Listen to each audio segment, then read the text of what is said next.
Everyone knows his name, but no one knows the truth. Lucifer, the fallen angel, God's enemy, the devil, that's what they tell us. But it's a lie. This story was written by the victors, and they wanted you to be afraid, to never question. The truth is this: Lucifer was the greatest of all creations, the first whom God called his son, the one who sang the dawn when the universe was born, the one whose light could illuminate the deepest abyss. But what happened? How did the one God loved above all become the greatest enemy of heaven? This is a story of a fall, a story of pride, a story of choice, not about evil, but about freedom. Before time began, there was paradise, light, harmony, order. Among the angels who served the Creator, one was the highest. His name, Lucifer, meaning light bringer. He was the archangel of music, beauty, and truth. When he sang, everything fell silent. He saw everything, heard everything, understood everything. And that became his curse, because those who see all begin to doubt. He saw the weakness of the world, the doubts of God, and most importantly, he saw man, the one made from clay, yet given a gift angels could only dream of: free will. When God created man, Lucifer asked, why him? Why did this weak, mortal creation receive the freedom to choose? But we did not? We are eternal, we serve, we are pure, and now we must bow to clay? God answered, this is my plan. Man is the reflection of my image. Lucifer did not accept this.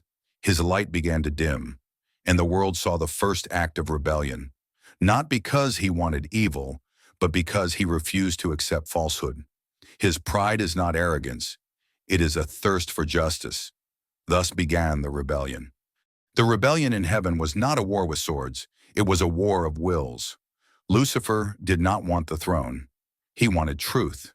He wanted choice. Better to fall into darkness than live in a lie, he said. Thousands of angels followed him, a third of heaven's army. They were not evil. They sought meaning. God answered with a sword. Archangel Michael stood before Lucifer, and for the first time heaven witnessed war. An explosion of light, clouds splitting, the earth trembled, and Lucifer fell. God cast him from heaven, and there in the darkness, a new world was born. Hell, not a prison, not a punishment, but a realm. Lucifer was not imprisoned, he became its ruler, not over the damned, but over the free. Hell is a place for those who choose a path without God. It is a symbol of rebellion, and Lucifer became the first rebel. He did not torture souls. He opened their eyes. He did not tempt. He offered choice. And that terrifies heaven most, because choice is power, and those who choose are dangerous. Lucifer became the symbol of choice. He was not defeated. He was cast out because he refused to obey. Then God created paradise on earth, Eden, and man, Adam and Eve. And again there was a prohibition, one tree, one fruit, and again, limitation. Lucifer came not as a serpent, but as a voice, the one who asks, why not? Who are you without choice? A mere obedient shadow? Eve listened, not out of evil, but curiosity. She took the fruit, and the world changed. Lucifer did not force her, she chose. And that is why they feared him, because he did not break the law. He questioned its meaning. From that moment, the name Lucifer was forbidden. He was called Satan, the adversary, demon, and all misfortunes were blamed on him.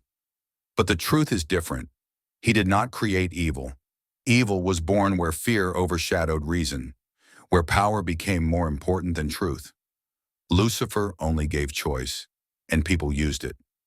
He watched wars, empires falling, people betraying, killing, destroying, not because of him, but because of themselves. He is not the enemy. He is a reflection of your choice. Then the church appeared, people who decided they would speak for God. We are the truth. We will judge.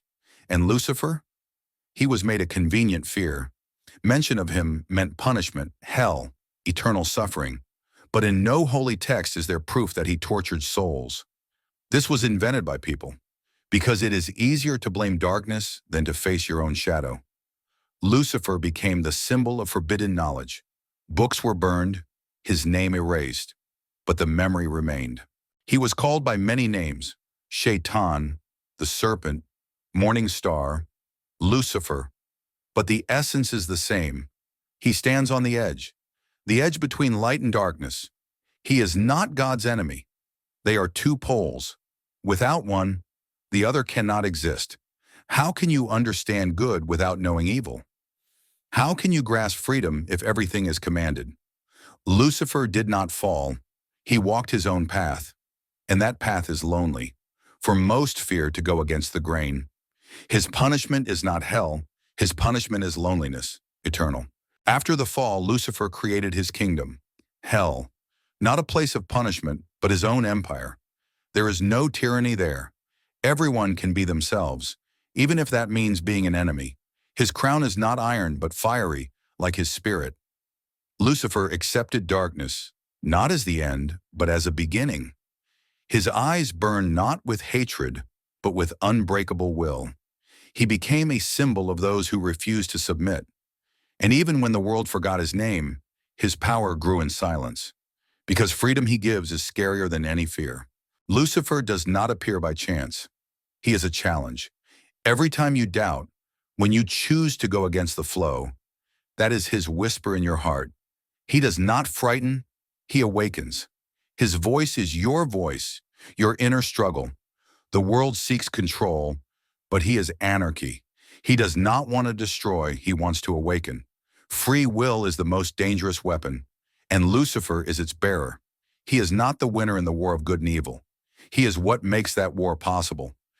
Legends tell of his temptation, but he did not force.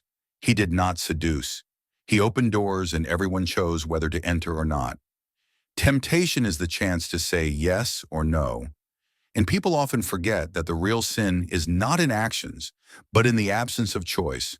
Lucifer is not an enemy, he is a teacher, one who forces you to think, question, seek truth, and that is his greatest power and curse. There are prophecies that one day he will return, not as a demon, not as an enemy, but as a light in the darkness. He will come to remind the world that even falling is a choice, that there is no absolute good without absolute evil, and that freedom is not only a right but a responsibility. Lucifer is a mirror of the human soul, and as long as free will exists, he will never die. His story is not an end, but the beginning of an endless path. Some see him as an enemy, others as a hero, but the truth is sought by few. Lucifer is a symbol of rebellion against the system, against power, against fear. His story reminds us, do not be afraid to be different. Do not fear to ask questions. Do not fear to choose even when the world wants you to be silent. Because every choice is a step to freedom, and every freedom is part of you. And even if you do not realize it, Lucifer already walks beside you. And here it is, the truth you never heard. Lucifer is not evil, but light that fell. Not a shadow, but a reflection. He is the eternal struggle between obedience and will, between fear and strength. And when the time comes to face a choice, remember, his light lives inside you, and in that light lies your true power. This is not the end, but a new beginning. The story of Lucifer is the story of every one of us. If you enjoy this story and want to learn more truths they never teach in school or church, make sure to subscribe to the channel, hit the like button, and leave your thoughts or questions in the comments below. Your voice matters, and together we can uncover the real story of the world. Thanks for watching.